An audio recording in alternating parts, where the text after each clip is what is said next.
ಸಂಬಂಧಗಳು ತಾನಾಗಿ ಮುರಿಯುವುದಿಲ್ಲ, ತಪ್ಪು ತಿಳುವಳಿಕೆ ಮತ್ತು ಅಹಂಕಾರ ಅದನ್ನು ಮುರಿದು ಬಿಡುತ್ತವೆ. ಈ ಜಗತ್ತಿನಲ್ಲಿ ತಂದೆ ತಾಯಿ ಪ್ರೀತಿ ಮಾತ್ರ ಫ್ರೀಯಾಗಿ ಸಿಗುವುದು, ಬೇರೆದೆಲ್ಲದಕ್ಕೂ ಬೆಲೆ ತರಬೇಕಾಗುತ್ತದೆ.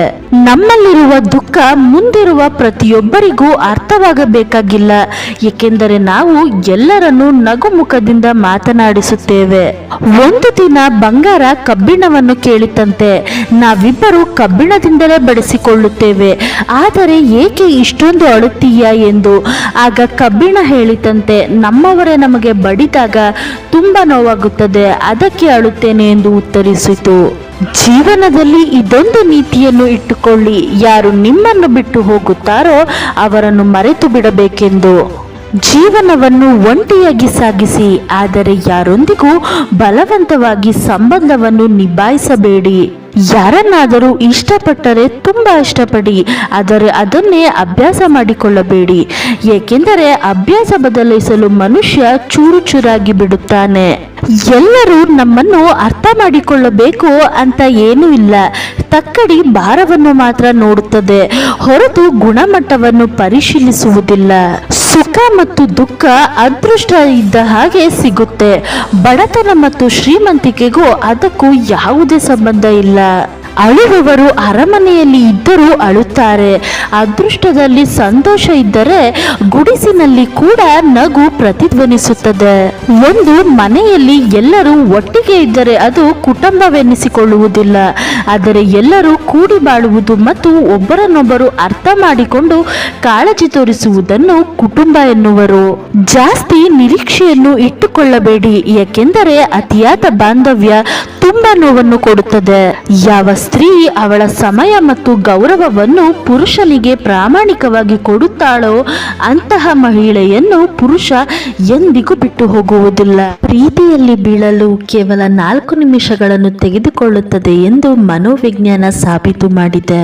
ಮನಸ್ಥಿತಿಯಲ್ಲಿ ತ್ವರಿತ ಬದಲಾವಣೆ ಎಂದರೆ ನೀವು ಯಾರನ್ನಾದರೂ ಕಳೆದುಕೊಂಡಿದ್ದೀರಿ ಎಂದರ್ಥ. ಕಲಿಕೆಯ ನಂತರ ನಿದ್ರಿಸುವುದು ಸ್ಮರಣೆಯನ್ನು ಹೆಚ್ಚಿಸಲು ಸಹಾಯ ಮಾಡುತ್ತದೆ ಮತ್ತು ಮೆದುಳಿಗೆ ಮಾಹಿತಿಯನ್ನು ಪ್ರತಿಕ್ರಿಯೆಗೊಳಿಸಲು ಮತ್ತು ಹೆಚ್ಚು ಮರುಪಡೆಯಲು ಅನುಮತಿಸುತ್ತದೆ. ತಮ್ಮ ಭಾವನೆಗಳನ್ನು ಮರೆಮಾಚುವ ಜನರು ಸಾಮಾನ್ಯವಾಗಿ ಹೆಚ್ಚು ಕಾಳಜಿ ವಹಿಸುತ್ತಾರೆ. ನೀವು ಈಗಾಗಲೇ ನಿಮ್ಮ ಹೃದಯವನ್ನು ತೆರೆದಿರುವವರಿಗೆ ನಿಮ್ಮ ತುಟಿಗಳನ್ನು ಎಂದಿಗೂ ಮುಚ್ಚಬೇಡಿ. ಹೆಚ್ಚಿನ ಐಕ್ಯೂ ಹೊಂದಿರುವ ಮಹಿಳೆಯರು ಸಂಗಾತಿಯನ್ನು ಹುಡುಕುವಲ್ಲಿ ಕಷ್ಟಪಡುತ್ತಾರೆ.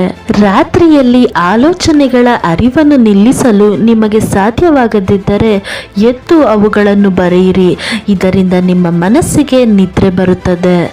ಪ್ರತಿ ಪ್ರೀತಿ ಎಂದರೆ ಪ್ರೀತಿ ಎಂದೇನೂ ಇಲ್ಲ. ಕೆಲವು ಬಾರಿ ಕೆಲವು ಅಪರಿಚಿತ ಸಂಬಂಧಗಳಿಗೂ ಹೃದಯ ಚಂಚಲವಾಗುತ್ತದೆ. ಯಾವುದೇ ಸಂದೇಹವಿಲ್ಲದೆ ನೀವು ಯಾರನ್ನಾದರೂ ಸಂಪೂರ್ಣವಾಗಿ ನಂಬಿದಾಗ ನೀವು ಅಂತಿಮವಾಗಿ 2 ಫಲಿತಾಂಶಗಳಲ್ಲಿ ಒಂದನ್ನು ಪಡೆಯುತ್ತೀರಿ: ಜೀವನಕ್ಕೆ ಪಾಠ ಅಥವಾ ಜೀವನ ಸಂಗಾತಿ. ಪ್ರೀತಿಯಲ್ಲಿ ತಿಳುವಳಿಕೆ ಅತ್ಯಂತ ಮುಖ್ಯವಾಗಿದೆ. ಯಾರಾದರೂ ನಿಮ್ಮ ಮನಸ್ಸಿನಲ್ಲಿ ನಿರಂತರವಾಗಿ ಇದ್ದಾಗ ಸಾಮಾನ್ಯವಾಗಿ ನೀವು ಅವರ ಬಗ್ಗೆ ಬಲವಾದ ಧನಾತ್ಮಕ ಅಥವಾ ಋಣಾತ್ಮಕ ಭಾವನೆಗಳನ್ನು ಬಳಸಿಕೊಂಡಿದ್ದೀರಿ. ನಿಮ್ಮ ದೇಹಕ್ಕಿಂತ ಹೆಚ್ಚಾಗಿ ನಿಮ್ಮ ಆತ್ಮವನ್ನು ಸ್ಪರ್ಶಿಸುವ ಯಾರನ್ನಾದರೂ ಬಿಡಬೇಡಿ. ಕೆಲವೊಮ್ಮೆ ನಿಮ್ಮ ಬಗ್ಗೆ ಕಾಳಜಿ ತೋರುವವರಿಗಿಂತ ಒಂಟಿಯಾಗಿರುವುದು ಉತ್ತಮ. ನೀವು ಇತರರಲ್ಲಿ ನಿಮ್ಮ ಸಂತೋಷವನ್ನು ಹುಡುಕಬೇಡಿ, ಅದು ನಿಮಗೆ ಏಕಾಂಗಿಯಾಗಿರುವಂತೆ ಮಾಡುತ್ತದೆ. ನಿಮ್ಮಲ್ಲಿ ಅದನ್ನು ನೀವು ಹುಡುಕಿ, ಆಗ ನೀವು ಏಕಾಂಗಿಯಾಗಿ ಉಳಿದಿರುವಾಗಲೂ ಸಂತೋಷವನ್ನು ಹೊಂದುತ್ತೀರಾ. ಯಾರೊಬ್ಬರ ಪರಿಣಾಮವು ಪ್ರೀತಿಯಲ್ಲಿ ಅವರ ಆಸಕ್ತಿಯ ಪ್ರತಿಬಿಂಬವಾಗಿದೆ ಎಂದು ಯಾವಾಗಲೂ ನೆನಪಿಡಿ. ನಿಮ್ಮ ಅತ್ಯುತ್ತಮ ಆಯ್ಕೆಯಲ್ಲಿ ನೀವು ಒಟ್ಟಿಗೆ ವಿಚಿತ್ರವಾಗಿರಬಹುದಾದ ಸಂಬಂಧ ಹೊಂದುತ್ತೀರಿ. ಈ 8 ತಂತ್ರಗಳು ನಿಮ್ಮ ಗಮನವನ್ನು ರಿಫ್ರೆಶ್ ಮಾಡಲು ಸಹಾಯ ಮಾಡುತ್ತದೆ. 1. ನಾಚಿಕೆಯಿಂದ ಹೋರಾಡಿ. 2. ಸತ್ಯಗಳ ಮೇಲೆ ಕೇಂದ್ರೀಕರಿಸಿ. 3. ತಿರಸ್ಕರಿಸಿದ ತಕ್ಷಣ ಸ್ವೀಕರಿಸಿ. 4. ಅದನ್ನು ಬರೆಯಿರಿ. 5. ಧನಾತ್ಮಕ ವ್ಯಾಕುಲತೆಯನ್ನು ಕಂಡುಕೊಳ್ಳಿ. 6. ಸ್ವಯಂ ಅನ್ವೇಷಣೆಯಲ್ಲಿ ಕೆಲಸ. 7. ನಿಮ್ಮ ಸ್ವಂತ ಅಗತ್ಯತೆಗಳನ್ನು ಪೂರೈಸಲು ಆದ್ಯತೆ ನೀಡಿ. 8. ಆರೋಗ್ಯಕರ ಅಂತರವನ್ನು ಇಟ್ಟುಕೊಳ್ಳಿ. ಜೀವನದಲ್ಲಿ ನಾವು ತಿಳಿದು ಮಾಡುವ ತಪ್ಪು ಏನು ಗೊತ್ತಾ? ನಾವು ಎಂದರೆ ಲೆಕ್ಕಕ್ಕೆ ಇಲ್ಲ ಅಂದವರು ಬೇರೆಯವರನ್ನು ಲೆಕ್ಕವಿಲ್ಲದಷ್ಟು ಪ್ರೀತಿ ಮಾಡುವುದು.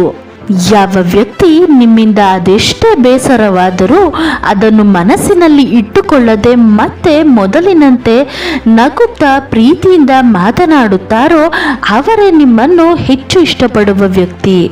ಕೋಪ ಪಡುವವರು ಮತ್ತು ಮುನಿಸಿಕೊಳ್ಳುವವರು ಈ ಎರಡು ಇದ್ದವರು ನಿಮ್ಮ ಜೀವನದಲ್ಲಿ ಇದ್ದರೆ ಅವರನ್ನು ಯಾವುದೇ ಕಾರಣಕ್ಕೂ ದೂರ ಮಾಡಿಕೊಳ್ಳಬೇಡಿ. ಏಕೆಂದರೆ ಅವರಿಗೆ ಪ್ರೀತಿಸುವುದನ್ನು ಬಿಟ್ಟು ನಟಿಸಲು ಬರುವುದಿಲ್ಲ. ಭಾವನೆಗಳಿಗೆ ನಿರಂತರ ಪೆಟ್ಟು ಬೀಳುತ್ತಾ ಹೋದರೆ ಹೃದಯ ಕೂಡ ಕಲ್ಲಾಗಿ ಬಿಡುತ್ತದೆ. ಜೀವನದಲ್ಲಿ ನಮಗೆ ಅರ್ಥ ಮಾಡಿಸುವವರೇ ಸಿಗುತ್ತಾರೆ ವಿನಃ ನಮ್ಮನ್ನು ಅರ್ಥ ಮಾಡಿಕೊಳ್ಳುವವರು ಸಿಗುವುದು ವಿರಳ. ಸಂಬಂಧಗಳು ಹಾಳಾಗುವುದು ದೊಡ್ಡ ದೊಡ್ಡ ಕಲಹಗಳಿಂದ ಅಲ್ಲ, ಹಿಂದೆ ಮಾತನಾಡುವ ಹವ್ಯಾಸದಿಂದ. ಯಾರು ಎಷ್ಟೇ ಸುಂದರವಾದ ವೇಷ ಹಾಕಿದ್ರೂ ಪರಿಸ್ಥಿತಿಗಳು, ಕಾಲ ಅವರವರ ನಿಜ ಸ್ವರೂಪವನ್ನು, ಗುಣಗಳನ್ನು ಎಂದೋ ಒಂದು ದಿನ ಪರಿಚಯ ಮಾಡುವುದು ಸತ್ಯ.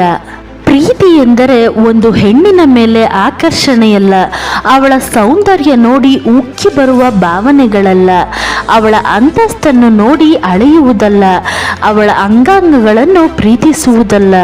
ಎಂಥದ್ದೇ ಕಷ್ಟವೇ ಬರಲಿ, ಸುಖವೇ ಇರಲಿ, ನಂಬಿದವಳನ್ನು ಅವಳ ಸೌಂದರ್ಯ ಮಾಸಿದರೂ, ಹಣ ಕರಗಿದಾಗಲೂ, ವಯಸ್ಸು ಏರಿದಾಗಲೂ ಅವಳನ್ನು ಕಣ್ಣಿನ ರೆಪ್ಪೆಯಂತೆ ಕಾಪಾಡಿಕೊಳ್ಳುವುದೇ ನಿಜವಾದ ಪ್ರೀತಿ. ನೀವು ತುಂಬಾ ಪ್ರೀತಿಸುವವರು, ನೀವು ಬಯಸುವವರು ಮೊದಲಿನಂತೆ ನಿಮ್ಮೊಂದಿಗೆ ಮಾತನಾಡದೆ ಮತ್ತೆ ಮತ್ತೆ ನಿಮ್ಮನ್ನು ನಿರ್ಲಕ್ಷಿಸುತ್ತಿದ್ದರೆ ನೀವು ಅವರಿಗೆ ಕಾಲ್ ಮತ್ತು ಮೆಸೇಜ್ಗಳನ್ನು ಕಳುಹಿಸಬೇಡಿ. ನಂತರ ಅವರು ತಮ್ಮ ಕಡೆಯಿಂದ ನಿಮಗೆ ಎಷ್ಟು ಮಾತನಾಡಲು ಪ್ರಯತ್ನಿಸುತ್ತಿದ್ದಾರೆ ಎಂಬುದನ್ನು ನೀವು ಗಮನಿಸಿ. ಆ ವ್ಯಕ್ತಿ ನಿಮ್ಮನ್ನು ನಿಜವಾಗಿಯೂ ಪ್ರೀತಿಸುತ್ತಿದ್ದರೆ ನೀವು ಕರೆ ಮಾಡದಿದ್ದರೂ ಅವನು ಖಂಡಿತವಾಗಿಯೂ ಕರೆ ಮಾಡಿ ನಿಮ್ಮ ಬಗ್ಗೆ ವಿಚಾರಿಸುತ್ತಾನೆ. ಆದರೆ ಅವರ ಕಡೆಯಿಂದ ಕರೆ ಬರದಿದ್ದರೆ ನೀವು ಕೂಡ ಕಾಲ್ ಮಾಡಬೇಡಿ. ಅಂದ ಹಾಗೆ ಒಂದು ವಿಷಯ ಹೇಳಲ್ಲ, ನಿಲ್ಲಲು ಪ್ರಯತ್ನಿಸುವ ವ್ಯಕ್ತಿಯನ್ನು ನೀವು ನಿಮ್ಮ ಜೀವನದಲ್ಲಿ ಬಿಟ್ಟುಕೊಳ್ಳುವುದು ಒಳ್ಳೆಯದೇ. Thank you for watching. ಜೈ ಶ್ರೀ ಕೃಷ್ಣ.